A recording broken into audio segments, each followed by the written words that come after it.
And I stood upon the sand of the sea, and saw a beast rise up out of the sea, having 7 heads and 10 horns, and upon his horns 10 crowns, and upon his heads the name of blasphemy. And the dragon gave him his power, and his seat, and great authority. And all the world wondered after the beast, and they worshipped the dragon which gave power unto the beast.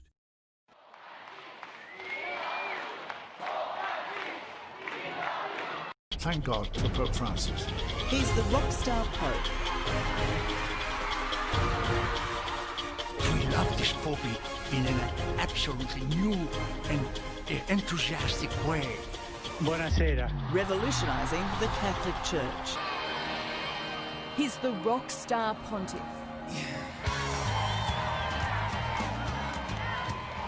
Thrilling the faithful in St. Peter's Square and across the world.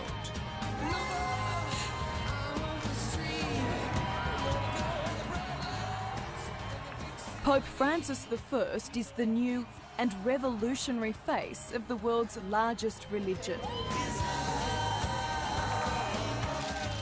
Fated by the famous, drawn to his charismatic humility. I had some girls say to me the other day that he's cooler than One Direction.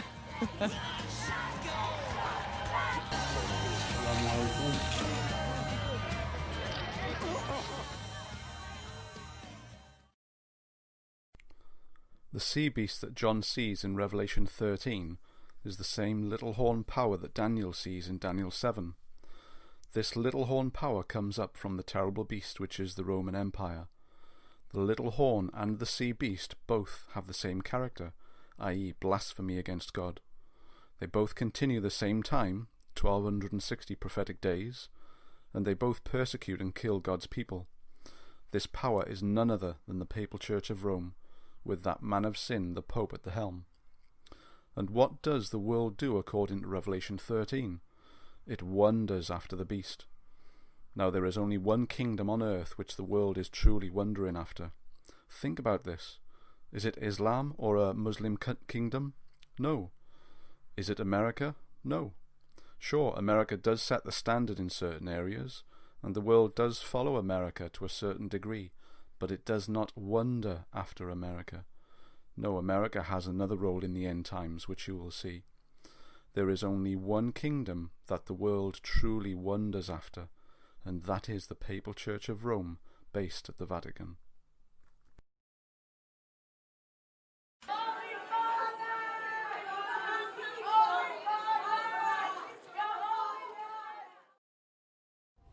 And I beheld another beast coming up out of the earth, and he had 2 horns like a lamb, and he spake as a dragon.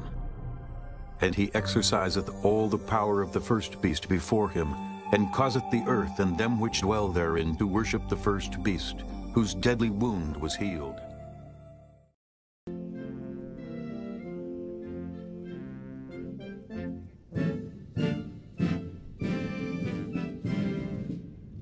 What a beautiful day the Lord has made. Holy Father, on behalf of Michelle and myself, welcome to the White House.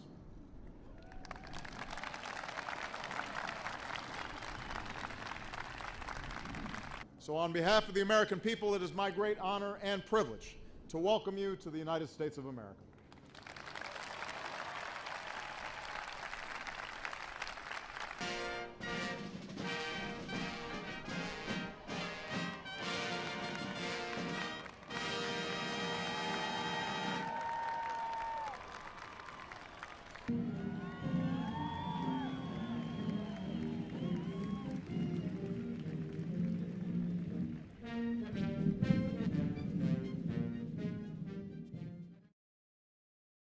We now have another beast, which is symbolic of a kingdom, come into play, and this beast, or kingdom, causes the world to submit to and worship the first beast kingdom, which is the papacy.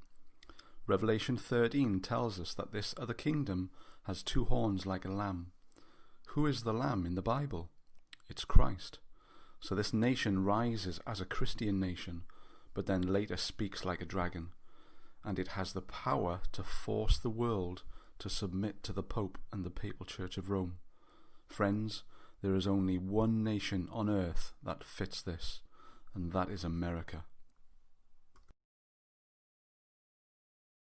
Good morning, and make no mistake, this is historic not only because this is the first Pope ever to address Congress, but think about this. He will be on the tableau there, flanked by two Catholics, the Speaker of the House, John Boehner, as well as the Vice President of the United States, Joe Biden. Almost a third of Congress is Catholic. There are 4 justices of the Supreme Court there, including 3 of the 6 Catholics who currently sit on the 9-member court. So you have an incredible show of Catholic force in one of the 3 major branches of government. And I think it's worth reflecting on that and the fact that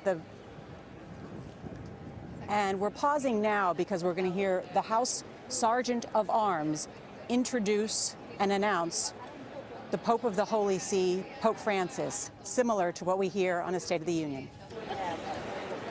Mr. Speaker, the Pope of the Holy See.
So he carried me away in the spirit into the wilderness. And I saw a woman sit upon a scarlet-colored beast full of names of blasphemy, having 7 heads and 10 horns. And the woman was arrayed in purple and scarlet color, and decked with gold and precious stones and pearls, having a golden cup in her hand full of abominations and filthiness of her fornication. And upon her forehead was a name written, Mystery, Babylon the Great, the mother of harlots and abominations of the earth. Revelation 17 gives us even further evidence of who this Antichrist beast is, because we now have a harlot woman riding and controlling this beast.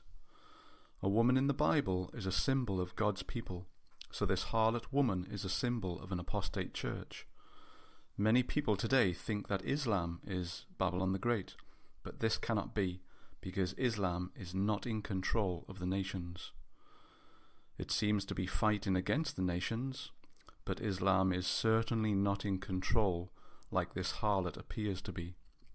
There is only one apostate religion or church that has the control over the nations, and that is the Roman Catholic Church. But how can the Catholic Church be Babylon and the first beast of Revelation 13?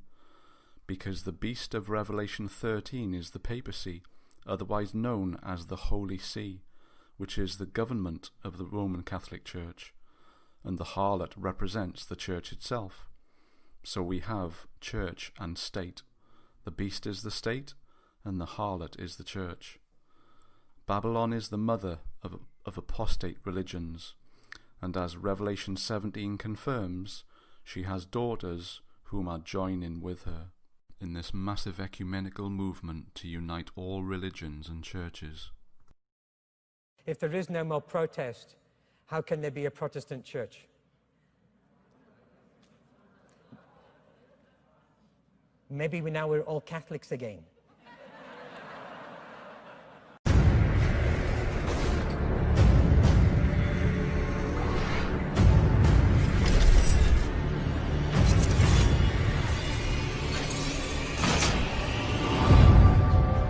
La mayor parte de los habitantes del planeta se declaran creyentes. Esto debería provocar un diálogo entre las religiones. Confío en Buda. Creo en Dios. Creo en Jesucristo. Creo en Dios, Alá. Muchos piensan distinto, sienten distinto, buscan a Dios o encuentran a Dios de diversa manera. En esta multitud, en este abanico de religiones, hay una sola certeza que tenemos para todos. Todos somos hijos de Dios. There was reconciliation in the air in St. Peter's. Centuries of division were rolled away when Pope Francis greeted Ecumenical Patriarch Bartholomew from Istanbul during the inaugural Mass.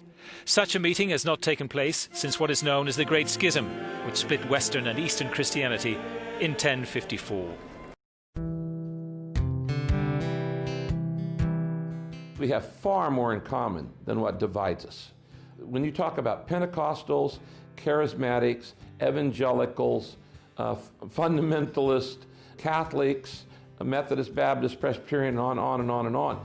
Well, they would all say, we believe in the Trinity, we believe in the Bible, we believe in the resurrection, we believe salvation is through Jesus Christ. These are the big issues.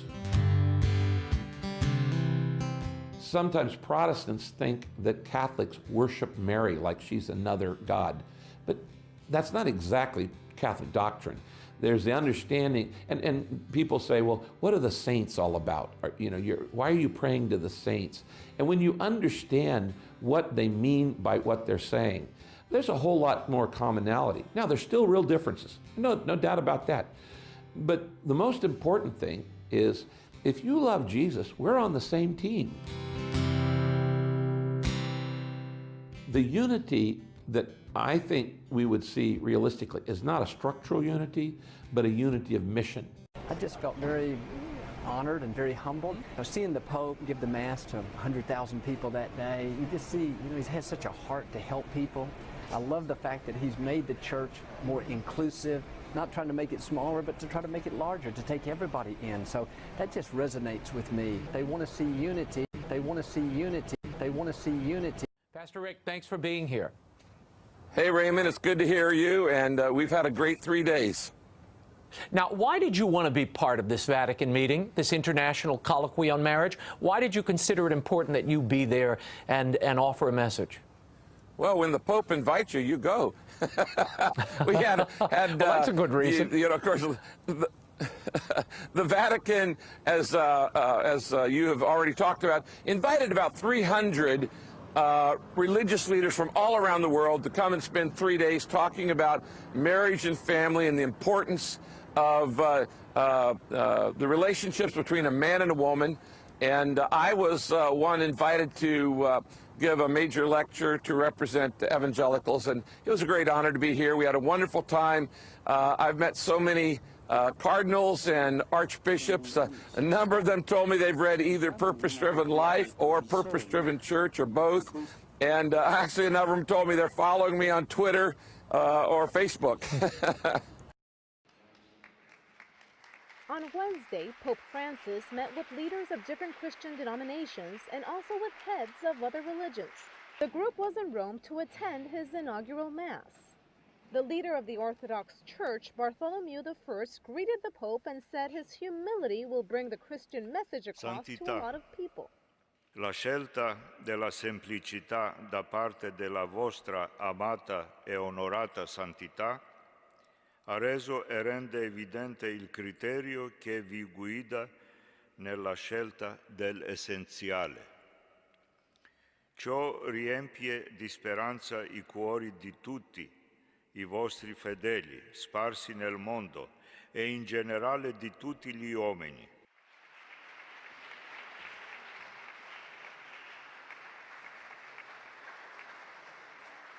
The chairman of Moscow's Patriarchate, Hilarion, was also among the guests. Pope Francis highlighted that the Church is committed to promoting unity among believers. After his speech, the Pope greeted each representative one by one. And perhaps the friendliest greeting was with a rabbi from Buenos Aires, which is the city where Bergoglio was Archbishop. The Pope received several gifts that reflected all the cultural and religious diversity in the room. The gifts included these Eastern icons and also this bright African cross.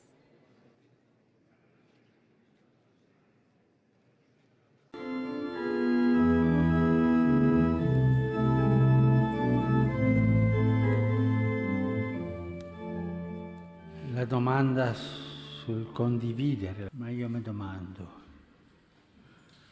ma non abbiamo lo stesso battesimo?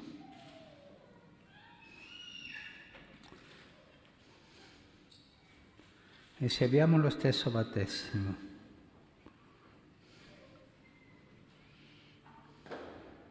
dobbiamo camminare insieme.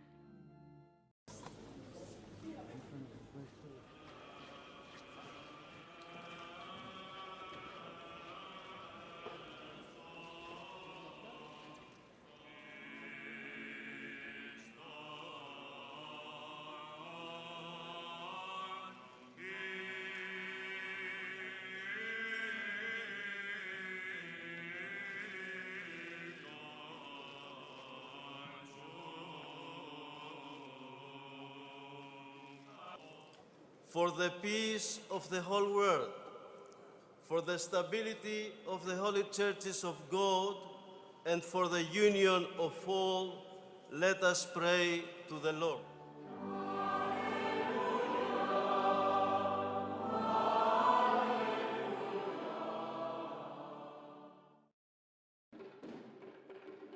As part of his trip to Sri Lanka, the Pope met with leaders of the country's major religions: Buddhism, Hinduism, Islam, and Christianity. It was a one-of-a-kind meeting, and the local cardinal recognized its importance. It is no doubt a sacred and unique event, which goes down in the history of Sri Lanka. Buddhist monks welcomed the Pope with this song.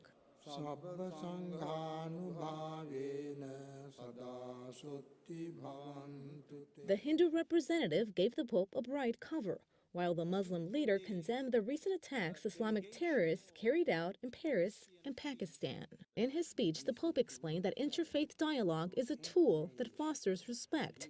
A dialogue is sincere, he said, when no one masks or denies their beliefs. And before heading out, Pope Francis made his way around the hall, greeting people and receiving gifts from representatives of each religion. And the 10 horns which thou sawest are 10 kings, which have received no kingdom as yet, but receive power as kings 1 hour with the beast.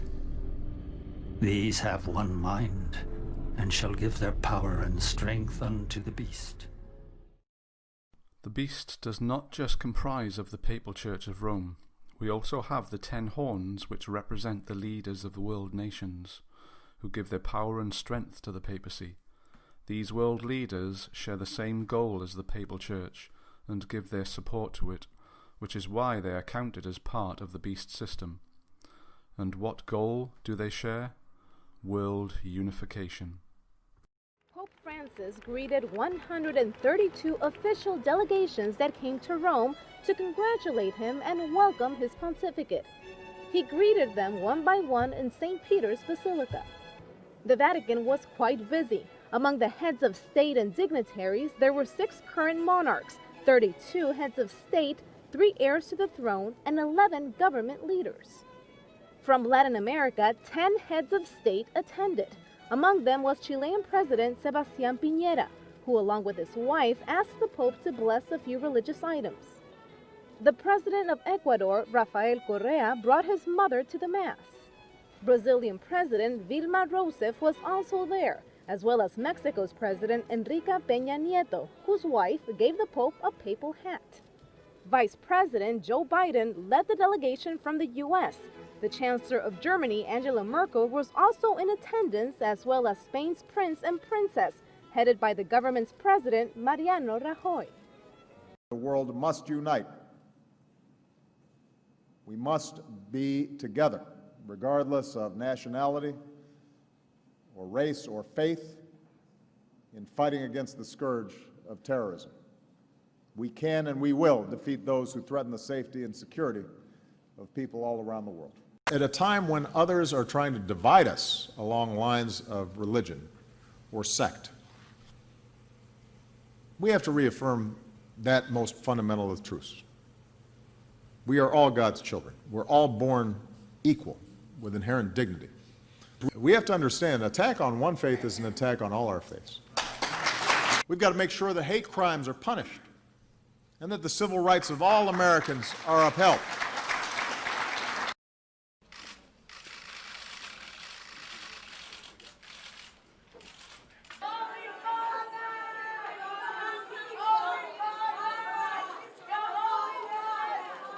Excellencies, ladies and gentlemen, distinguished guests, His Holiness Pope Francis will now enter the General Assembly Hall.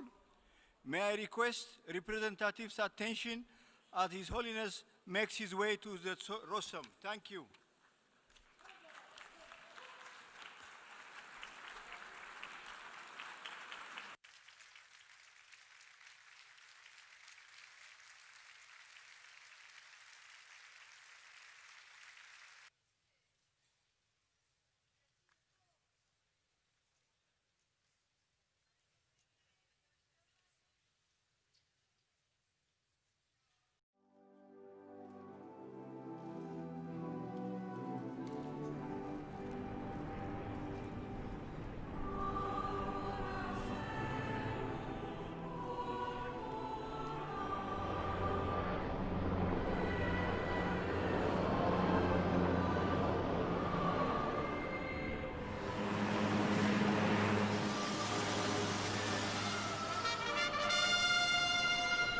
משמר יעבור לדום, משמר דום.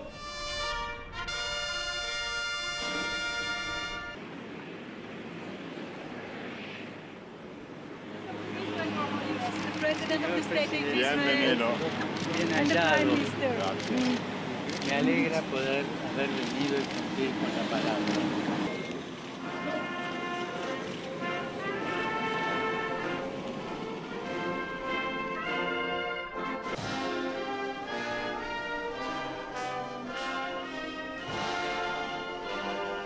ברוך הבא בשם אדוני.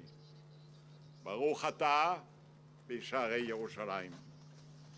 הוד קדושתך, הגעת למדינת ישראל, בחיים היום בני דתות ובני לאומים שונים, יהודים, נוצרים, מוסלמים, דרוזים וצ'רקסים.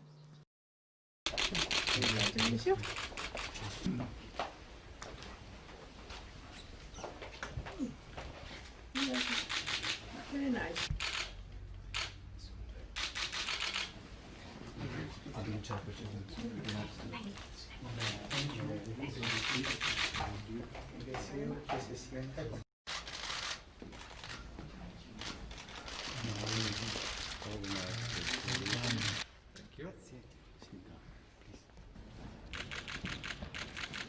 Guten Morgen. Guten Morgen, buongiorno. Fantastisch.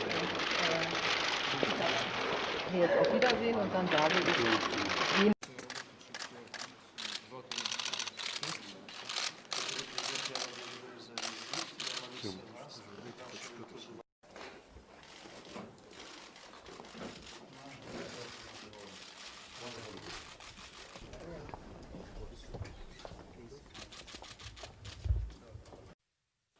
The third plenary meeting of the General Assembly is called to order.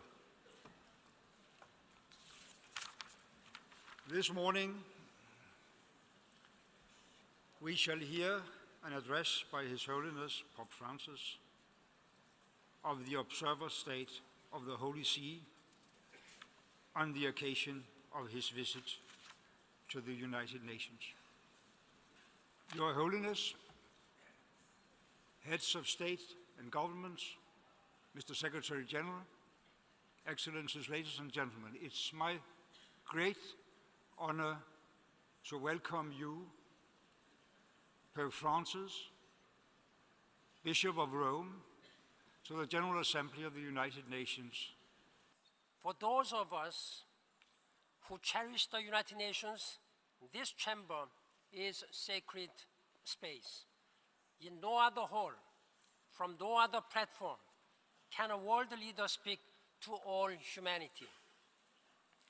And for decades, that is precisely what world leaders have done.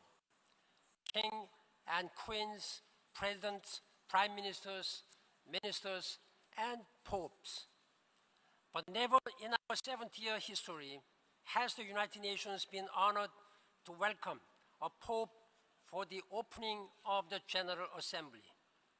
And never in papal history has the head of Catholic Church addressed such an array of world leaders. Your Holiness, thank you for making history.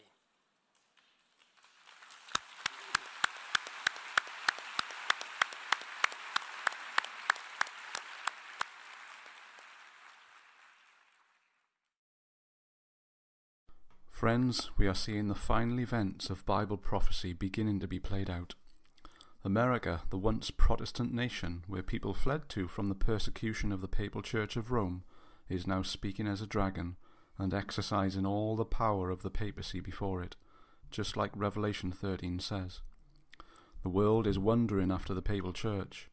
The various religions and churches are uniting with the Roman Catholic Church, and the world leaders are given their power under the papacy, and they are all uniting under Satan's banner to fight against the truth that is found in the only begotten Son of God, Jesus Christ. And Satan will use great signs and wonders to deceive, if possible, even the very elect. If you do not know what is coming in these last days, then I urge you to read the book called The Great Controversy. You can download it onto your computer or mobile device via the link shown. May the Lord help us and guide us all. And I heard another voice from heaven saying, Come out of her, my people, that ye be not partakers of her sins, and that ye receive not of her plagues. For her sins have reached unto heaven, and God hath remembered her iniquities.